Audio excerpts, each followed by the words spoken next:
नमस्कार, बिहार मिथिला न्यूज में आपका स्वागत है। मैं हूं मनोज। देखिए, बिहार प्रदेश भारतीय जनता पार्टी के अध्यक्ष चुने जाने के बाद संजय सरावगी ने संगठनात्मक किस तरह मजबूती होगी इस पर कार्य करना प्रारंभ किया है। और हम बता दें कि आज वो कुशेश्वर स्थान पहुंचे, वहां बाबा कुशेश्वर की पूजा अर्चना की और सुबह 18 तारीख को बिहार बीजेपी कार्यालय में उनका स्वागत, सम्मान एवं पदभार ग्रहण करेंगे। इसे लेकर के बीजेपी कार्यालय में तैयारी जोरों पर चल रही है। कुर्सियां सज धज कर तैयार है। वहां जितने भी देखिए, एक जो प्रदेश अध्यक्ष होता है ना, उसकी जिम्मेवारी बहुत होती है।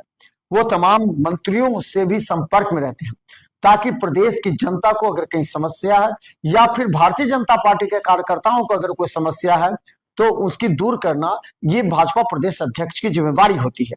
और इसी जिम्मेवारी के निर्वहन के लिए उनके कंधों पर अमित शाह और जेपी नड्डा ने एक बड़ा भार दिया है। देखिए, संजय सरावगी 6 बार से विधायक रहे हैं और उनकी कार्य क्षमता अलग है। वो 5 स्टेप आगे अवश्य सोचते हैं। वो जानते हैं कि इस पद पर आने के पीछे बड़े नेताओं की मंशा क्या है।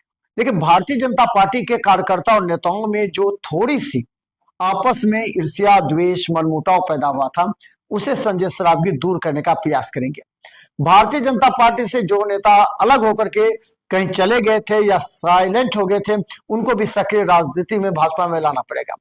बूथ स्तर तक के कार्यकर्ताओं को मजबूत करना पड़ेगा। ये तमाम बातें उनकी बड़ी जिम्मेवारी होगी। देखिए, संजय सरावगी पहले भूमि राजस्व मंत्री भी रहे हैं। उनकी अपनी नैतिक जिम्मेवारियां भी थी।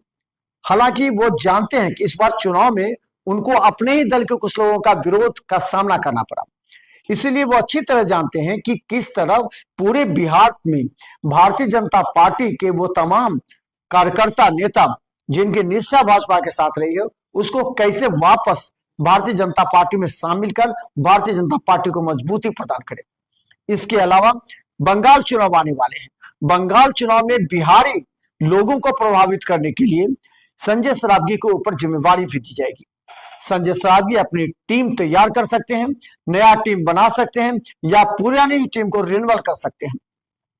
संजय सरावगी जो जिम्मेवारी ले हैं, उनको प्रत्येक दिन भारतीय जनता पार्टी के कार्यकर्ता नेताओं से मिलकर उनकी समस्याओं को सुनना पड़ेगा। कई जगह भारतीय जनता पार्टी के कार्यकर्ता नेताओं को झूठे मुकदमे में फंसा दिया गया, उनकी समस्या का निदान करना पड़ेगा। किसी भारतीय जनता पार्टी के नेता कार्यकर्ताओं का अगर कोई काम नहीं हो रहा है, देखिए, काम तो करना ही पड़ेगा।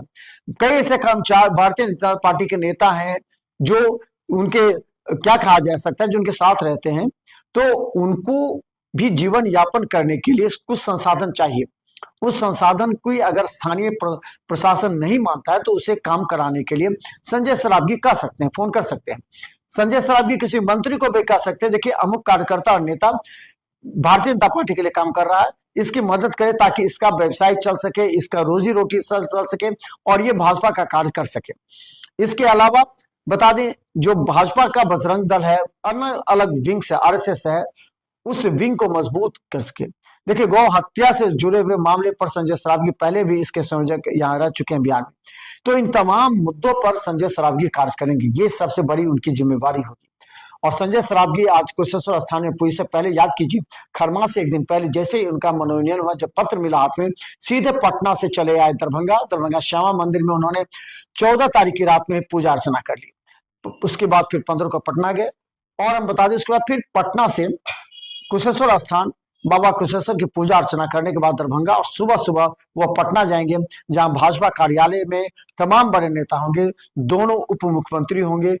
इसके अलावा और भी भारतीय जनता पार्टी के जितने भी चुने हुए विधायक हैं, तमाम रहेंगे। हम आपको दिखाते, बिहार मिथिला न्यूज पर लगातार अपडेट दिखाते रहेंगे, देखते रहिए।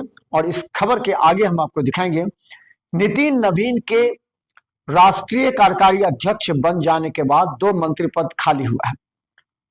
वो मंत्री पद किनको किनको मिल सकता है, इस पर हम चर्चा करें। देखते रहिए बिहार मिथिला न्यूज।